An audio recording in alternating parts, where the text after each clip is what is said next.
Grade अभ्यास पुस्तिका कक्षा 8 गणित अध्याय 5 वर्ग और वर्गमूल। आज हम वर्ग और वर्गमूल के बारे में समझेंगे। प्रश्न क्रमांक 1, संख्या पैटर्न 1, 4, 9, 16, 25, 36। तो यहाँ पर हम देखते हैं कि जो संख्या का पैटर्न है वो वर्ग के रूप में है। 1 का वर्ग है, ये 2 का है, ये 3 का, 4 का वर्ग, 5 का वर्ग, 6 का वर्ग। अब अगला जी जो संख्या आएगी वो 7 का वर्ग हुई। 7 का वर्ग कितना होता है? 7 सतैया 49। Option C. प्रश्न क्रमांक 2, किसी संख्या के इकाई का अंक 4 या 6 हो तो उसकी वर्ग संख्या के इकाई का अंक क्या होगा? तो इसकी जो इकाई का अंक होगा वो ऑप्शन बी 6। प्रश्न क्रमांक 3, 169 का वर्गमूल है तो 169 ऑप्शन डी 13 का वर्गमूल है। प्रश्न क्रमांक 4, किसी 6 सेंटीमीटर भुजा वाले वर्ग का क्षेत्रफल होगा तो 6 का जो वर्गमूल होता है वो 36। ठीक है, और जो क्षेत्रफल है तो सेंटीमीटर स्क्वायर। प्रश्न क्रमांक 5, 5.5 मीटर भुजा वाले एक वर्गाकार कमरे में कालीन बिछाने के लिए कितने वर्ग सेंटीमीटर कालीन की आवश्यकता होगी? तो हमें इसका क्षेत्रफल ज्ञात करना। तो वर्ग का क्षेत्रफल होता है भुजा गुणित भुजा, यानी कि हमें 5.5 का वर्ग निकालेंगे तो हमारा आंसर हो जाएगा 30.25 वर्ग मीटर। प्रश्न क्रमांक 6, संख्या 44 का वर्ग गुणा किए बिना ज्ञात करना। तो हम इसको बिना गुणा करें। 44 को हम 40 प्लस 4 में भाग करते हैं।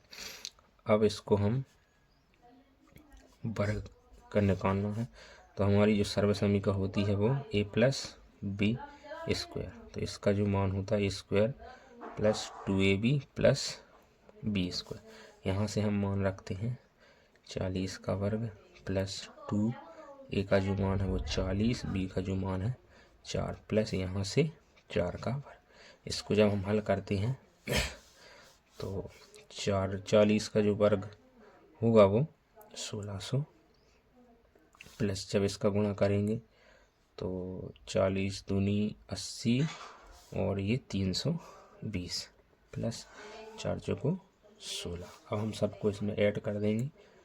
6 यहाँ से और ये 3, 6 और 3 9, ये 1936 हमारा आंसर हो जाएगा।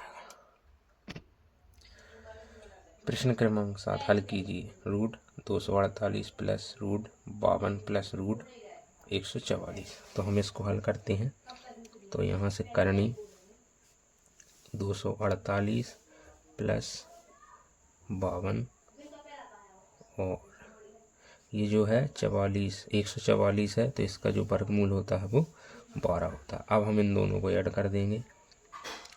248 प्लस 52 में 12 जोड़ेंगे तो कितने हो जाएंगे? 64। चूँकि 64 का भी वर्गमूल होता है तो हम इसको आगे सॉल्व करते हैं। 248 और 64 का जो वर्गमूल होता है वो 8 होता है। इनको हम जोड़ देते हैं। 248 में 8 जोड़ेंगे तो 256 हो। 256 का जो वर्गमूल होता है वो 16 होता है। तो हमने इसका जो है वो आंसर कितना आया? 16। प्रश्न क्रमांक 8, पाइथागोरस त्रिक लिखिए एवं जिसका एक सदस्य 12 है। तो पाइथागोरस त्रिक क्या होती है? 2m m स्क्वायर प्लस 1 और m स्क्वायर माइनस 1। तो सबसे पहले हम 2m बराबर जो सदस्य है इसका कितना है? 12। इससे हम m का मान निकालेंगे तो 2 छक्का 12। तो जो m का मान है वो कितना आ गया? 6। अब हमें यहाँ से मान रखना है m स्क्वायर प्लस 1। तो यहाँ से m का मान है 6 का वर्ग प्लस 1। तो 6 का वर्ग होगा 36 प्लस 1 कितना जाएगा? 37। इसी प्रकार हम m स्क्वायर माइनस 1। तो यहाँ से वही m स्क्वायर 6 का स्क्वायर माइनस 1, 6 का स्क्वायर होता है 36 माइनस 1। तो 36 में से 1 कम करेंगे कितना? 35। तो इसका जो एक सदस्य है तो एक तो हमारा 37 और एक 35 हमारा आंसर है। प्रश्न क्रमांक 9, अभाज्य गुणनखंड विधि से दी गई संख्याओं के वर्गमूल ज्ञात कीजिए। पहला प्रश्न है 1296। तो हम इसका निकालेंगे तो 1200 196। अब आज गुणनखंड विधि का प्रयोग करते हैं। 2 छक्का 12, 2 चौके 8, 2 अट्ठे 16। फिर यहाँ से 2 से 2 3 6, 2 दूनी 4, 2 चौको 8। यहाँ से 2 से 2 एकम 2, 2 छक्का 12, 2 दूनी 4। फिर यहाँ 2 से सॉल्व करेंगे, 2 अट्ठे 16, 2 एकम 2।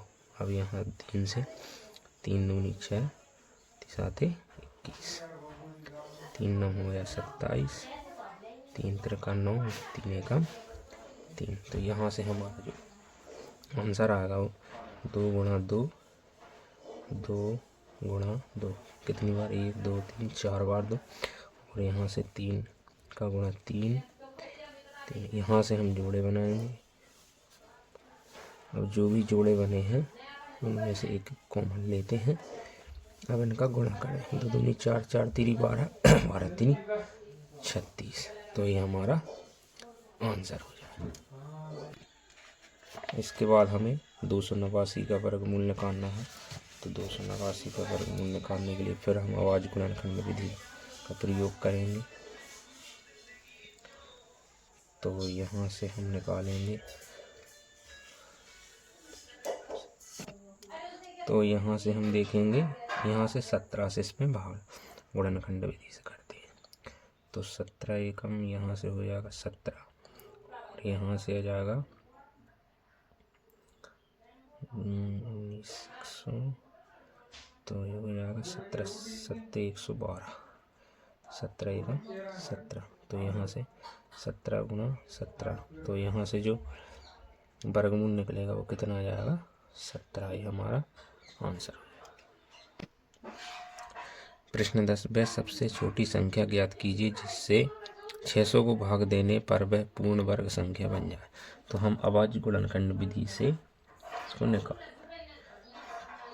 तो फिर हम यहाँ से 2 से 150, 2 से यहाँ 75, फिर यहाँ 3 से हमारा 3 दूनी 6, 5 15, और यहाँ से 5 एकम 5, 5 एकम 5। यहाँ से हम गुणनखंड लिखते हैं, 5 गुणा 5। यहाँ से जोड़े बनाते हैं, तो हमारा 2 का और 5 का जोड़ा बनता है। 2 यहाँ से 2 और 3 का जोड़ा नहीं बन रहा है, तो इनको हम लिख लेते हैं। 3 दूनी 6। तो वह संख्या कितनी है 6। यदि हम 600 में 6 से भाग लगाएंगे तो ये संख्या पूर्ण वर्ग बन जाएगी। प्रश्न क्रमांक 11, भाग विधि से 625 का वर्गमूल ज्ञात करें। अब हम इसमें से भाग विधि का प्रयोग करके इसका वर्गमूल ज्ञात करेंगे। तो हम यहाँ से पीछे से हम जोड़े बनाते हैं, ये 4, और इस भाग विधि का प्रयोग करें। तो 6 ऐसी संख्या लेंगे जो 6 से ज़्यादा ना हो, जिसका वर्ग 6 से ज़्यादा ना हो। तो जो है वो 2 का होता है। 2 का वर्ग कितना होता है 4। तो यहाँ से हम तो यहाँ लिखते हैं, और इसको यहाँ से माइनस करते हैं। तो 6 में से 4 का माइनस करेंगे तो 2। यहाँ से हम पूरा जोड़ा उतार लेते हैं, और यहाँ 2 लिख के इसको प्लस कर देते, तो ये 4। तो हमें ऐसी संख्या लाना है कि, तो यहाँ हम यहाँ देखते इसका इकाई 5 है, तो हम जानते हैं कि किसी भी संख्या का इकाई अंक 5 होता है। तो यहाँ पर हम 5 ही का ही प्रयोग करेंगे। तो ये हो जाएगा, जब इसको सॉल्व करेंगे तो यहाँ कुछ शेष नहीं बचेगा। तो जो 625 का वर्गमूल है वो कितना है 25 है। प्रश्न क्रमांक 12, वह सबसे छोटी संख्या ज्ञात कीजिए जिससे 200 को गुणा करने पर वह पूर्ण वर्ग संख्या बन जाए। तो यहाँ से हम क्या करेंगे, 200 अभाज्य गुणनखंड निकालेंगे। 50, 2 4 2 5 10, 5 एकम 5 और 5। तो यहाँ से हम देखते हैं कि 2 गुणा 2 गुणा 2 गुणा 5 गुणा 5, यहाँ से जोड़े बनाते हैं। तो यहाँ पर 2 का जोड़ा नहीं बन रहा है। तो 200 में यदि हम 2 का गुणा करेंगे तो वह संख्या क्या बन जाएगी, पूर्ण वर्ग बन जाएगी। हमारा आंसर। प्रश्न क्रमांक 13, 12 और 21 ऐसी अद्भुत संख्याओं के युग्म है कि वे इनके वर्ग 144 और 441 है, एक दूसरे के अंक पलटने से प्राप्त होते। क्या आप ऐसी अन्य संख्याओं के युग्म प्राप्त कर सकते हैं? तो यहाँ से हमने देखा कि जो 12 का वर्ग है वो कितना है 144, और यहाँ पर दिया है 21 का जो वर्ग है वो है 441। यहाँ से क्या किया, अंकों को पलट दिया। तो इसी प्रकार हम संख्याएं देखेंगे तो यहाँ पर हम 13 का वर्ग लेते हैं, कितना होता है 169। अब हम इस संख्या को पलटाएंगे तो ये 31 हो जाएगा। तो 31 का जो वर्ग होगा वो 961। तो ये भी एक अद्भुत संख्या है। ये हमारा उत्तर। एक व्यापक ड्रिल अभ्यास के लिए विभिन्न स्कूलों के 6250 विद्यार्थियों को पंक्तियों में इस प्रकार व्यवस्थित किया जाता है कि प्रत्येक पंक्ति में उतने ही विद्यार्थी रहें जितने की पंक्तियों की संख्या है। ऐसा करने पर प्रशिक्षक यह पाता है कि 9 विद्यार्थी शेष रह जाते हैं। इस वर्ग की प्रत्येक पंक्ति में विद्यार्थियों की संख्या ज्ञात करना। तो हमारे जो विद्यार्थी हैं वो हैं 6250, और कितने विद्यार्थी शेष रह जाते हैं, 9 विद्यार्थी। तो हम इसको हल करेंगे। 6250 में से 9 का माइनस करेंगे तो हो जाएगा 241, 6241। अब हमें इसका क्या निकालना है, वर्गमूल निकालना। तो इसका वर्गमूल निकालने के लिए जो आसान विधि होती है वो भाग विधि होती है। तो भाग विधि से हम इसको हल करेंगे। तो यहाँ से हम निकालते हैं, पीछे से हम जोड़े बनाएंगे, और यहाँ से हम कर लेंगे 62। हमें ऐसी संख्या लेना है कि वो इसका वर्ग लेना है कि 62 से ज़्यादा ना हो। तो हम यहाँ पर 7 का प्रयोग करेंगे। 7 का जो वर्ग होता है वो कितना होता है, 49। तो यहाँ पर ये 7, और इसको इसमें से 12 में से 9 माइनस करेंगे तो 3, और यहाँ से 1। अब यहाँ से हम पूरा जोड़ा उतारेंगे और इनको प्लस कर देंगे तो हो जाएगा 40। अब हम यहाँ पर ऐसी संख्या लेना है कि जिसका इकाई अंक 1 हो। तो यहाँ पर हम 9 रखते हैं। तो यहाँ पर 9 है तो यहाँ पर हमको 9 लेना पड़ेगा। अब जब हम इसमें इसका गुणा करेंगे तो हमको यही संख्या प्राप्त हो जाएगी। तो यहाँ पर शेषफल कुछ नहीं बचा।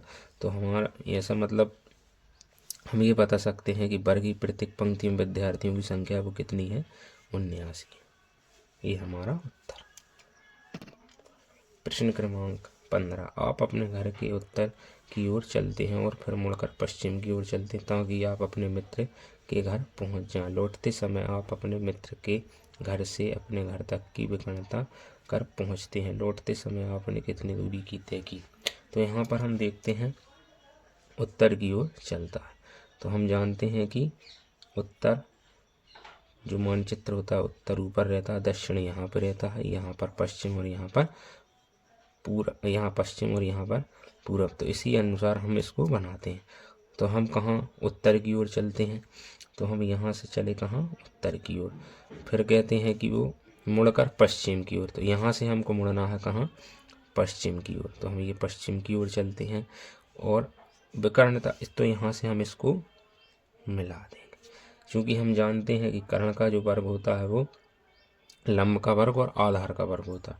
तो इसी प्रकार हम AB का स्क्वायर प्लस BC का जो स्क्वायर होता है वो AC के स्क्वायर के बराबर होता है। तो यहाँ पर हम इस सूत्र के द्वारा इसको निकाल सकते हैं। यहाँ पर हमारा ये A है, ये B है और ये C है। ये समकोण त्रिभुज है, और समकोण त्रिभुज की जो सामने वाली भुजा होती है वो क्या होता है, कर्ण होती है। और ये जो है लंब है, और जो ऊपर का जो रहता है वो आधार होगा। हमारी वीडियो को लाइक एवं सब्सक्राइब करें। धन्यवाद।